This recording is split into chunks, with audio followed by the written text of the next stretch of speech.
তো বন্ধুরা, আজকের ভৌতিক ঘটনাটি রাজস্থানের ভাঙ্গর ফোর্টের। চলো ঘটনাটি শুনি।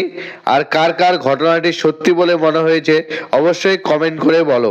तो चलिए शुरू करते हैं। রাজস্থানের আলওয়ার জেলার পাহাড়ের কোলে দাঁড়িয়ে আছে ভাঙ্গর ফোর্ট। ভারতের সবচেয়ে ভৌতিক জায়গা বলে দাবি করা হয়। সরকারি নিয়ম আছে, সূর্যাস্তের পরে আর সূর্য ওঠার আগে কেউ এখানে ঢুকতে পারবে না।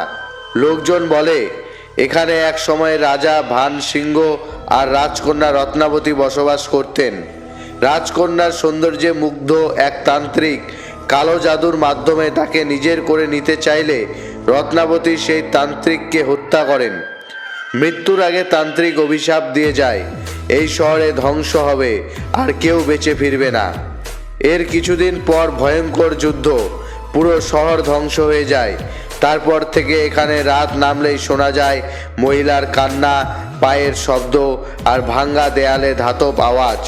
অনেকে বলে ফোর্টের ভেতরের রাতে ঢুকলে অদৃশ্য কারো ছায়া পিছন থেকে পিছু নেয় আর ভোর পর্যন্ত কেউ জীবিত ফিরে আসতে পারে না।